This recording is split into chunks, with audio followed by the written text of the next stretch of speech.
Assalamualaikum warahmatullahi wabarakatuh. Balik lagi di sini dengan saya Dr. Amri Muharram. Kali ini saya akan membahas suatu penyakit bronkiolitis. Bronkiolitis adalah suatu penyakit paru-paru yang sering diderita oleh anak-anak. Dan tujuan video kali ini agar dapat memaparkan pemeriksaan fisik pada anak secara sistematis. Semoga bermanfaat. Jangan lupa untuk di-like, di-komen, subscribe, dan jangan lupa juga untuk dinyalakan loncengnya untuk notifikasi di YouTube kalian. Oke, semoga bermanfaat. Selamat menyaksikan. Pada video kali ini, kita akan melakukan pemeriksaan fisik pada anak yang tujuannya agar mahasiswa kedokteran yang pertama mampu melakukan komunikasi yang efektif pada bidang kedokteran, terutama pada pasien anak. Yang kedua, dapat melakukan pemeriksaan fisik secara sistematis pada pasien anak. Kemudian yang ketiga, dapat menentukan diagnosis dan diagnosis banding pada pasien. Yang keempat, dapat menentukan usulan pemeriksaan penunjang pada pasien. Yang kelima, dapat menentukan tata laksana farmakologi dan non-farmakologi. Yang keenam, dapat melakukan edukasi komunikasi yang efektif pada keluarga pasien.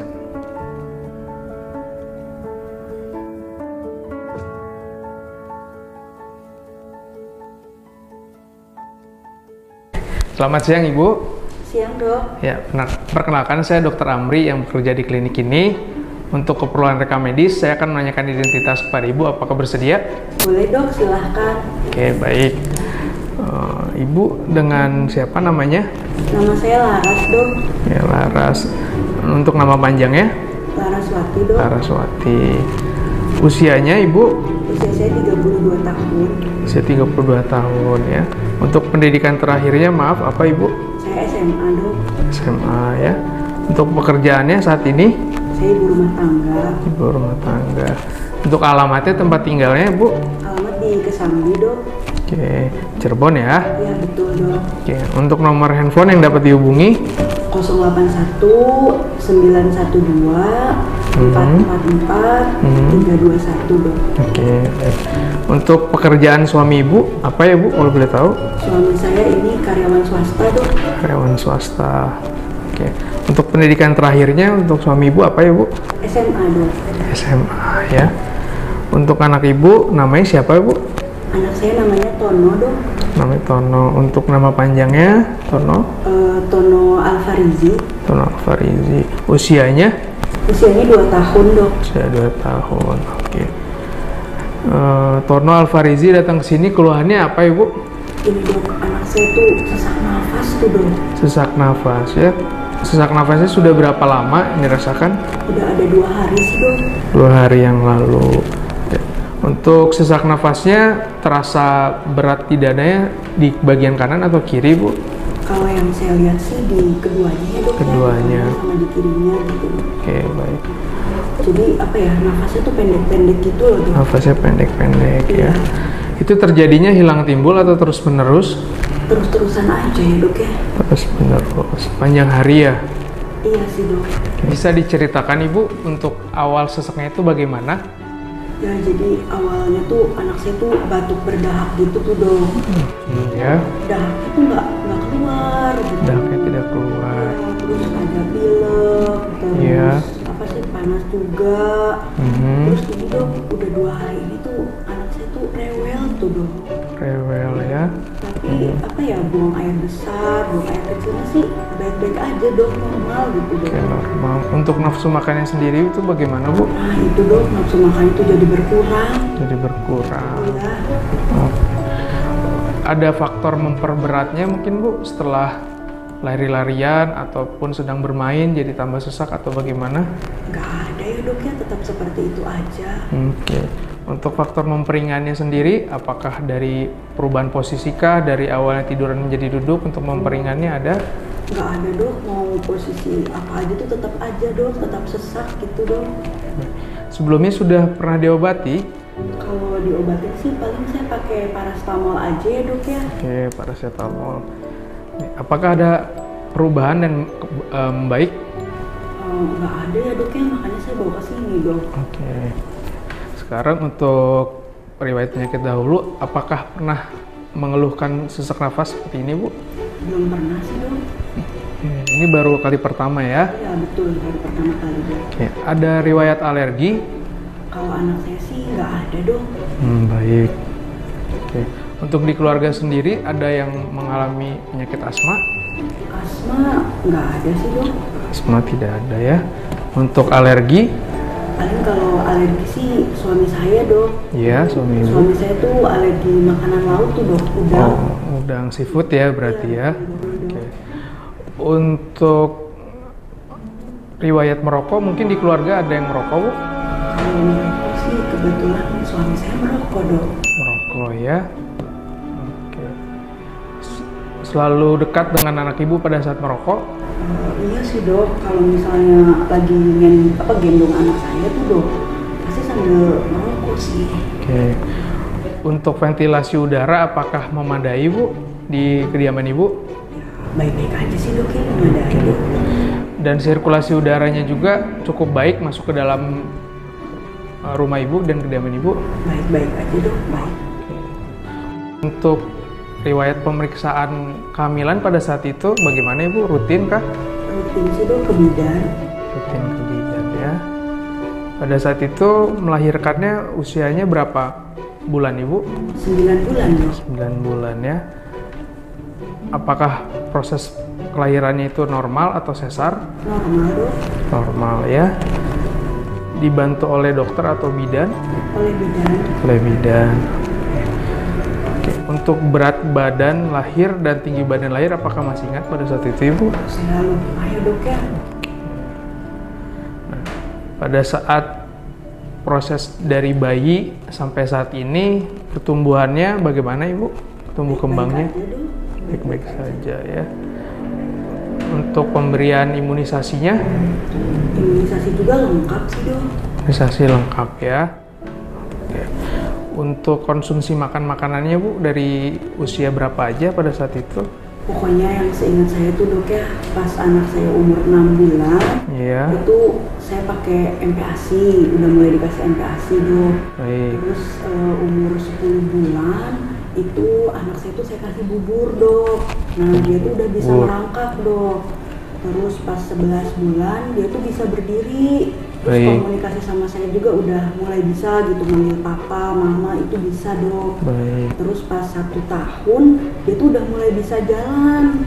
Sama ini, Dok, kalau misalnya saya ngomong apa, dia bisa ngikutin ngomongan saya gitu. Jadi untuk proses tumbuh kembangnya tidak mengalami kelainan atau, Bu, ya? Enggak ada, Dok, alhamdulillah. Oke. Baik, Bu, saya ulangi ya, Bu, untuk previewnya. Nama Ibu dengan Laras, usianya 32 tahun, pendidikan terakhirnya itu SMA, pekerjaannya saat ini ibu rumah tangga, alamat tempat tinggalnya di Kesambi, Cirebon. Untuk nomor handphonenya 081 23 245 79. Untuk pekerjaan suami, karyawan swasta, pendidikan terakhirnya itu SMA. Nama anak ibu Tono Alfarisi, usianya 2 tahun. Keluhan anak ibu datang ke sini yaitu sesak nafas. Sejak 2 hari yang lalu, terlihat berat nafasnya pada dada kanan dan kiri, dirasakan terus-menerus. Keluhan tidak berpengaruh dengan perubahan posisi. Sebelumnya terdapat batuk, pilek, serta demam. Anak semakin rewel dan nafsu makannya semakin menurun. Untuk progres yang dirasakan, sesak nafasnya semakin memberat. Ya, faktor memperberat dan memperingannya itu tidak ada, disangkal hanya saja sudah diobati dengan paracetamol, tetapi tidak ada perubahan. Riwayat penyakit dahulu dan keluarga disangkal hanya saja ayah pasien memiliki alergi makan makanan laut atau seafood.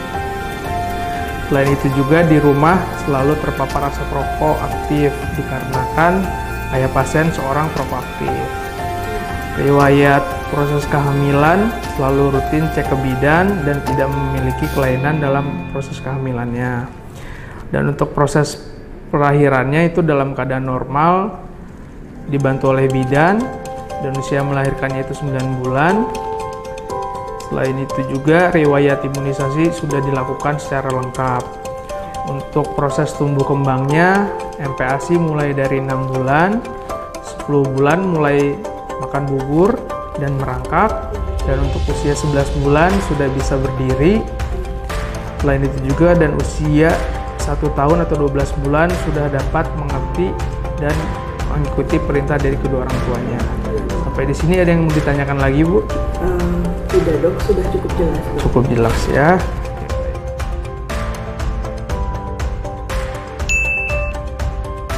Baik Ibu, selanjutnya di sini saya akan melakukan pemeriksaan fisik pada anak Ibu, Iya, Dok. yang tujuannya untuk saya menelisik lebih detail lagi apa yang dikeluhkan oleh anak Ibu.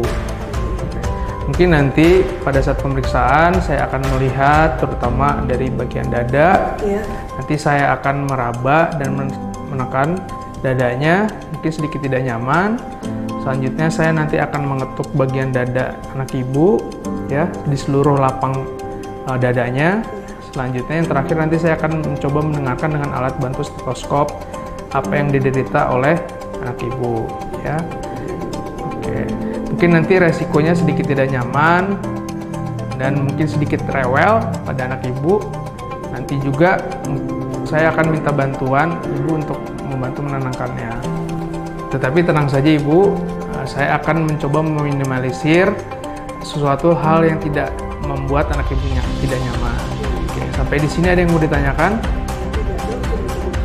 Sudah cukup jelas. Apakah saya boleh melakukannya? Boleh, Dok, silahkan. Oke, kalau misalnya sudah paham, saya akan coba memeriksa ya Bu ya. Iya, Dok. Belum melakukan pemeriksaan fisik pada pasien, alangkah baiknya kita melakukan prosedur cuci tangan 6 langkah. Langkah pertama di sini kita akan menilai suatu keadaan umum dan kesadaran. Untuk keadaan umum pasien tampak sakit sedang, kesadarannya komposmentis. Selanjutnya akan dilakukan pemeriksaan tanda-tanda vital. Pertama kita lakukan tekanan darah. Pertama kita akan cek systolic palpatoir, didapatkan 110 systolik dan diastolik. Untuk tekanan darahnya 100/80. Pemeriksaan selanjutnya yaitu mengukur frekuensi nadi kurang dari 1 menit. Pemeriksaan didapatkan yaitu 110 kali per menit. Selanjutnya kita akan mengukur suhu tubuh pada pasien. Bisa misalkan di ketiak. Kita tunggu kurang lebih 3-5 menit. Nah, sambil menunggu, di sini kita akan melakukan pemeriksaan frekuensi nafas dengan durasi 1 menit. Dan ada juga kita akan mengukur tekanan saturasi oksigen dalam darah. Selanjutnya di sini kita akan melakukan pemeriksaan antropometri yang sebelumnya pasien sudah dilakukan pengukuran berat badan dan tinggi badan. Yang pertama kita sudah dapatkan berat badan pasien yaitu 11 kg. Selanjutnya untuk usia pasien umurnya 24 bulan atau 2 tahun. Kita akan tandai di sini. Grafik berat badan laki-laki menurut panjang badan itu kita dapatkan tadi berat badan pasien 11 kg, kita tandai. Selanjutnya untuk panjang badan pasien 85 cm. Kita coba tarik garis lurus sampai ketemu satu titik. Ini didapatkan berwarna hijau atau 0 yang artinya normal. Kita akan melakukan pemeriksaan Z-score menurut WHO di mana berat badan menurut usia.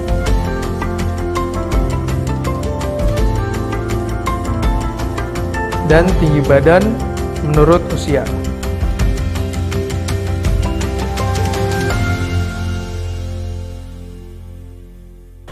Selanjutnya di sini kita akan melakukan pemeriksaan status generalis dari ujung kepala sampai ujung kaki. Yang pertama kita akan menilai kondisi di kepala.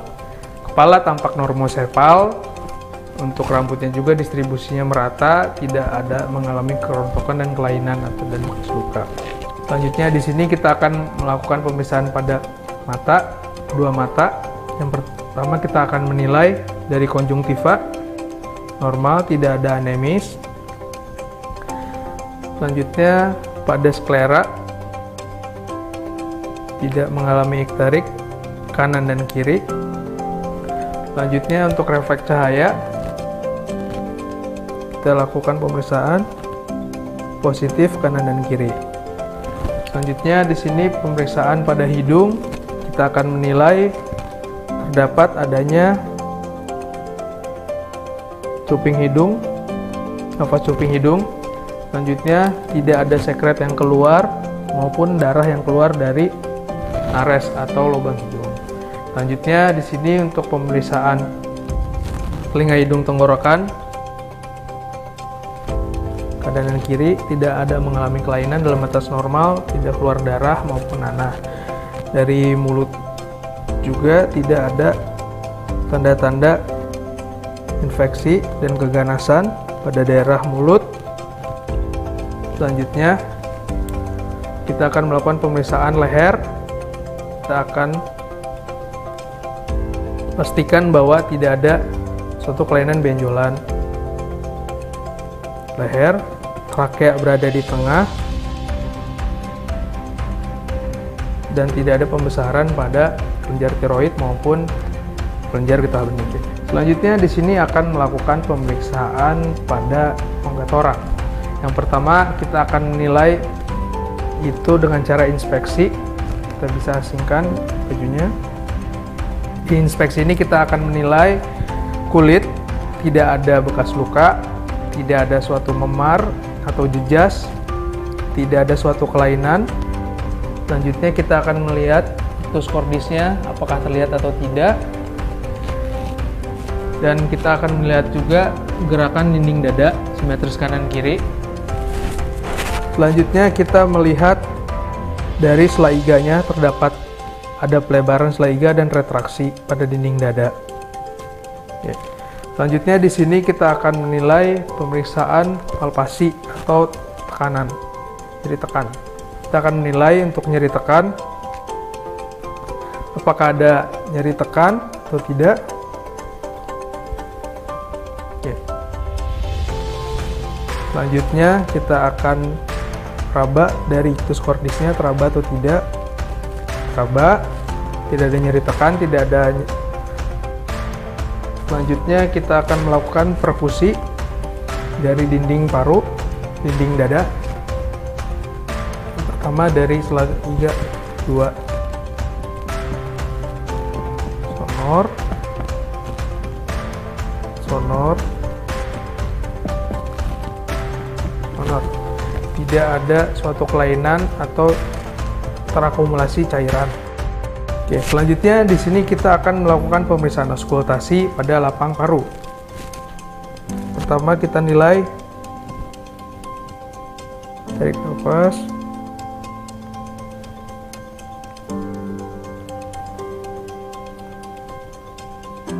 didapatkan vesicular breathing sound semua lapang paru kanan dan kiri bilateral, tapi didapatkan adanya suara wheezing dan ronki. Selanjutnya kita akan menilai suara jantung. Suara jantung 1 dan 2 normal, tidak ada galup. Dan suara jantung tambahan lainnya. Selanjutnya di sini kita akan melakukan pemeriksaan abdomen. Yang pertama kita akan menilai secara inspeksi. Itu kita melihat.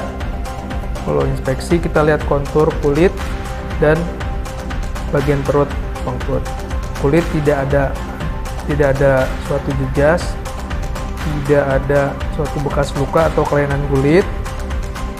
Selanjutnya kita menilai aorta abdominal, tidak terlihat, tidak adanya dalam stefung dan dalam kontur. Ya, selanjutnya untuk umbilikal berada di tengah, tidak ada tanda-tanda venektasi dan kelainan lainnya di dalam perut. Selanjutnya di sini kita akan menilai pemeriksaan dengan palpasi. Palpasi di sini kita bisa lihat seluruh lapang abdomen. Yang pertama kita akan tekan kuadran kanan atas. Dalam batas normal, tidak ada nyeri tekan. Oke, tidak ada massa. Selanjutnya di sini kita akan menilai palpasi pada hepar.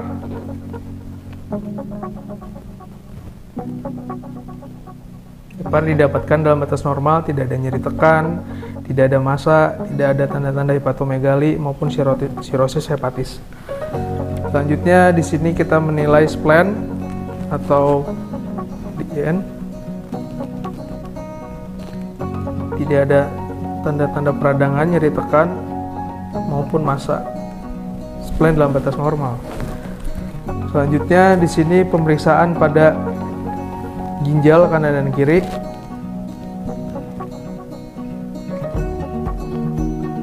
Tidak ada nyeri tekan dan tidak ada pembesaran atau tanda-tanda infeksi pada ginjal. Selanjutnya di sini kita akan melakukan pemeriksaan perkusi. Perkusi dilakukan 4 kuadran.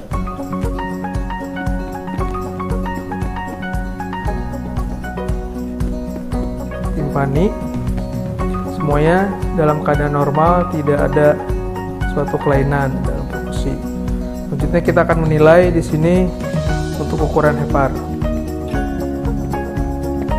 Selanjutnya di sini kita akan menilai pemeriksaan pada ekstremitas. Yang pertama untuk akral,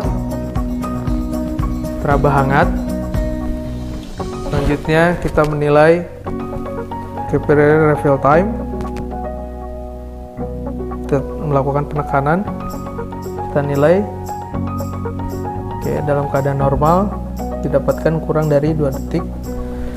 Selanjutnya kita lakukan pemeriksaan apakah ada tanda-tanda udem atau pembekakan di ekstremitas. Tidak ada, dalam batas normal.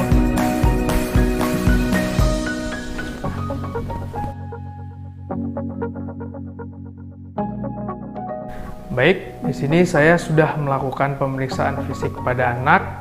Selanjutnya, jangan lupa untuk tetap melakukan prosedur cuci tangan 6 langkah setelah melakukan pemeriksaan pada pasien. Baik Ibu, tadi sudah saya lakukan pemeriksaan fisik pada anak Ibu.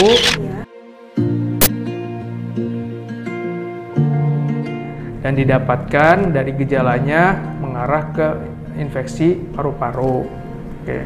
Baiknya menurut saya disarankan untuk melakukan pemeriksaan penunjang, yaitu melakukan foto ronsen dada. Oke, apakah di sini ibunya bersedia? Boleh dok, silahkan. Oke, baik, kalau misalnya bersedia saya akan buatkan surat pengantarnya ya Bu ya. Iya dok. Sudah Bu? Iya. Terima kasih ya dokter. Baik, sama-sama. Dok, ini hasil pemeriksaan ronsennya. Oke, baik Bu. Coba nanti saya akan periksa ya, lebih dahulu.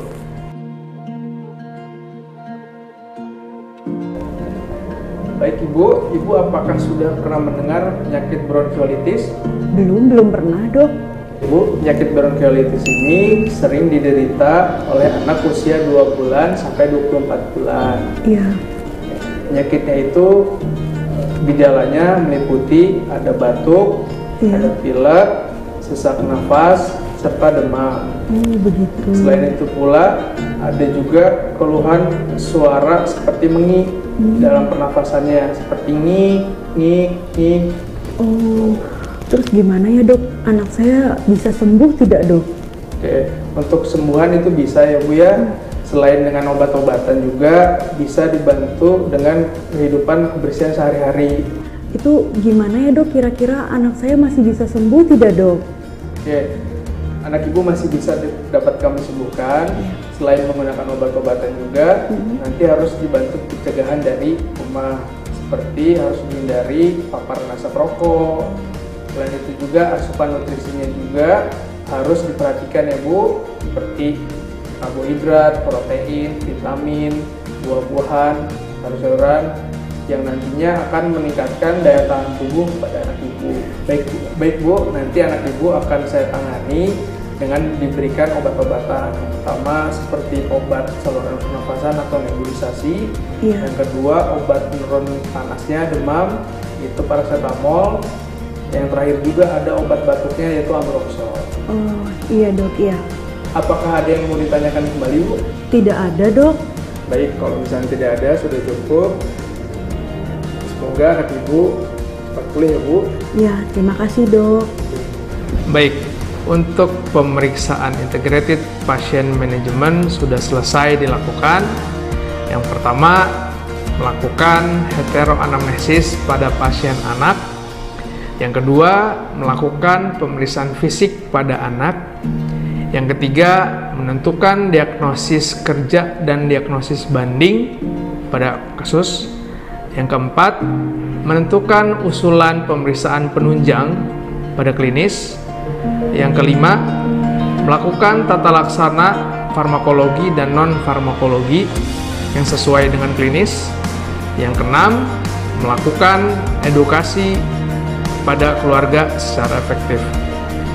Semoga apa yang sudah dipaparkan menjadi bermanfaat. Jangan lupa untuk di-like, komen, subscribe, dan nyalakan loncengnya untuk notifikasi di YouTube kalian. Saya Dr. Amri Muharam. Sampai jumpa di video berikutnya.